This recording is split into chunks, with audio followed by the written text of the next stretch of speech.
हमारे साथ एक ऐसे प्लेयर मौजूद हैं जो मुसलसल आलमी सतह पर पाकिस्तान का नाम रोशन कर रहे हैं और अपनी सलाहियतों से सबको मुतासिर कर रहे हैं। हम बात कर रहे हैं ई स्पोर्ट्स चैंपियन अरसलान ऐश की, जिन्होंने गुज़श्ता दिनों अमेरिका में टेकन वर्ल्ड टूर जीत लिया है और यूं अपने करियर में एक और एजाज अपने नाम किया है।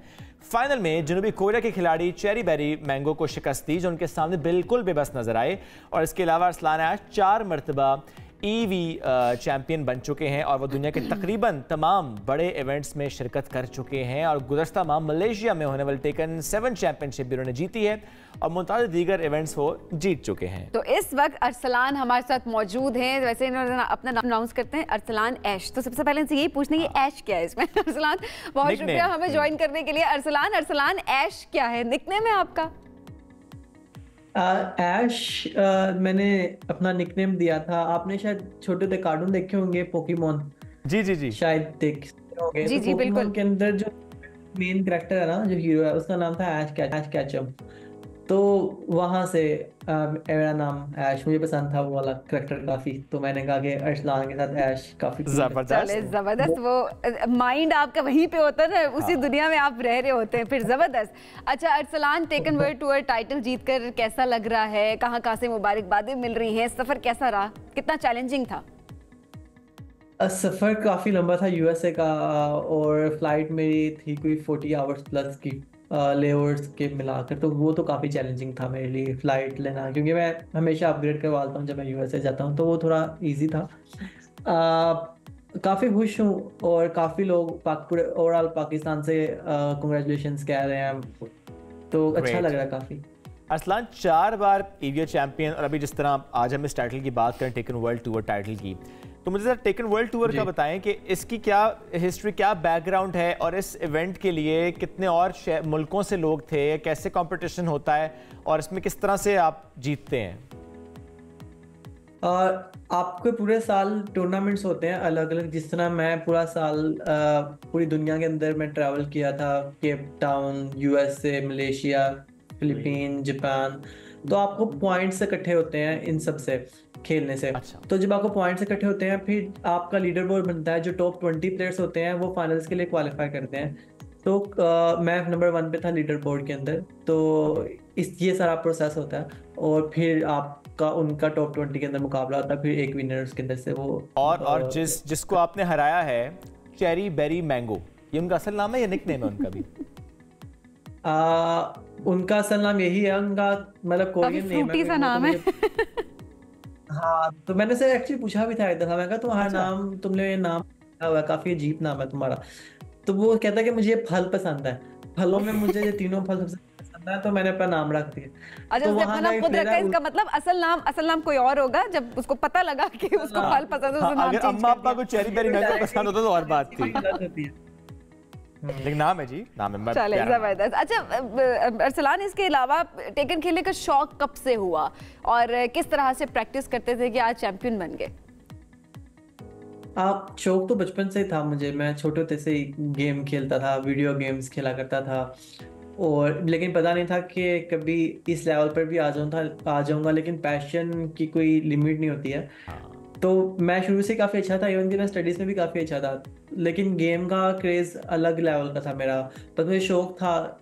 और छोटे होते आपको होता है कि आपके मोहल्लों में जब आप जाया करता था, तो वहाँ का ना एक इज़्ज़त तो आपको स्कूल में तो करता नहीं है, तो वहाँ पे आर्केड सेंटर में बड़ी इज़्ज़त करते थे मेरी, कि अरसलान आ गया, अभी लोग वाह कर रहे हैं, मतलब कुछ लोग। लेकिन वो जो फेम थी ना, आपको छोटी उम्र में मिल जाती है, 5-6 साल 8 साल की उम्र में, तो वो वाला जो चस्का लग गया था, नहीं मैंने जाना ही जाना है, मतलब मार पड़े जो भी हो, वहां पे तो इज्जत होती है ना, और तो कोई होती नहीं है। तो I think You are being too honest actually. बड़े दुख दर्द हैं अरसलान के, वो अभी सामने आ रहे हैं। हाँ, ज़ाहिर है ये बड़े जेन्युइन से दुख दर्द हैं। वैसे Arsalan, how do you manage your finances? ज़ाहिर है आपने मुख्तलिफ मुल्कों में जाना, जिस तरह आपने इस इवेंट से मुतालिक भी कहा कि पूरा साल ट्रैवल कर रहे होते हैं, कभी एक मुल्क कभी दूसरे मुल्क, तो स्पॉन्सरशिप होती है और वो ईजिली मैनेज हो जाती है या कोई हर्डल्स आते हैं? एक तो स्पॉन्सरशिप वाला भी बताइएगा, दूसरा वीज़ा का हुसूल, कहीं ट्रैवल करना, उसमें भी कोई दिक्कत होती है? पहले तो मैं जब पहले दफा गया था, तो खुद ही अपनी जेब से मैंने पैसे किए थे, फैमिली से, दोस्तों से करके। लेकिन अभी मुझे रेड बुल पाकिस्तान और मुझे एक सऊदी की टीम है वो स्पॉन्सर करती है, तो मैं कहीं भी जाना होता है वो सारा ट्रैवल एक्सपेंस करते हैं। इवन कि आपको वो पे भी करते हैं कि मतलब आपने कुछ खाना है तो आप खाकर रिसीट रख लो, आपको रीइंबर्स कर देते हैं। मतलब डिपेंड करता है कि आपका स्पॉन्सर कितना स्ट्रॉन्ग है। आपके फ्लाइट्स, आपके होटल और आपका फूड का जो बेसिक नीड्स हैं उनका वो टेक केयर करते हैं उन चीज़ों की। और अब तो सारा कवर्ड है मेरा, मैंने कहीं भी जाना है तो वो मुझे भेजते हैं टेकन के लिए। और बाकी वीज़ास के लिए पाकिस्तान के अंदर तो बहुत मसले आते हैं। मेरा पासपोर्ट काफ़ी स्ट्रॉन्ग है, मुझे रिजेक्ट नहीं करता। मैं यूएसए का, यूरोप के और यूके के काफ़ी मुख्तलिफ मुल्कों के वीज़ा लगे हुए हैं, लेकिन अगर आपका पासपोर्ट बिल्कुल फ्रेश है तो आपको बहुत इशू आते हैं, आपके वीज़ा नहीं लगते। जैसा कि हमारे इवन के दोस्तों के काफ़ी रिजेक्ट हो चुके हैं। वो चैलेंजेस ज़ाहिर आपको इस वक्त फेस नहीं करने पड़ रहे।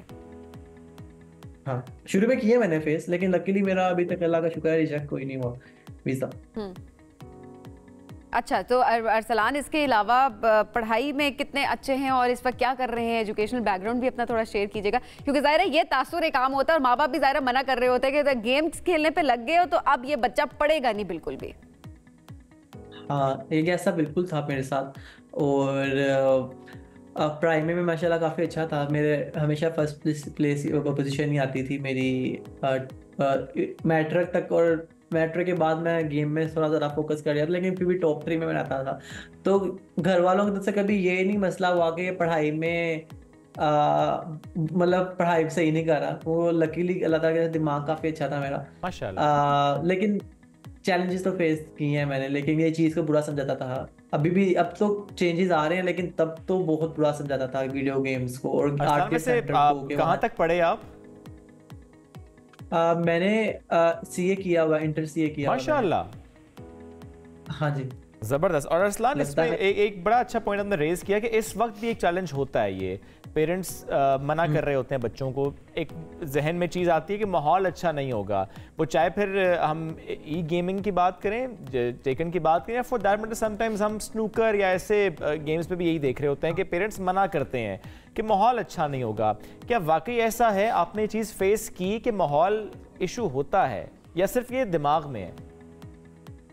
नहीं, आई थिंक बिल्कुल माहौल, जब मैं छोटा था तो बहुत ख़राब माहौल था तब वहाँ पे आर्केड सेंटर का। लोग, मतलब जो आउटकास्ट लोग हैं वो सारे आया करते थे वहाँ पर, नशेई और सिगरेट पी रहे हैं और दूसरे गलत कामों में लगे हुए हैं। आई थिंक वो वाला अभी भी मेरे अगर बच्चे होंगे मैं कभी अलाउ नहीं करूँगा कि वो उस जगह पे जाए। और आई थिंक अभी भी स्नोकर क्लब्स हैं, ज़्यादातर तो नहीं लेकिन मोस्टली आई थिंक वहाँ भी माहौल अच्छा नहीं है। लेकिन जो आर्केड क्लब्स बन रहे हैं, क्योंकि अब जो इलेक्ट्रॉनिक्स और जो वीडियो गेम्स के जो क्लब्स बने हैं, आई थिंक वो काफ़ी अब बेहतर हैं, क्योंकि वहाँ पे कैमरास लगे हुए हैं और आप गेमिंग कर रहे हो बैठ के और काफ़ी अपने दोस्तों के साथ आते हो, तो वो एक सेफ्टी है।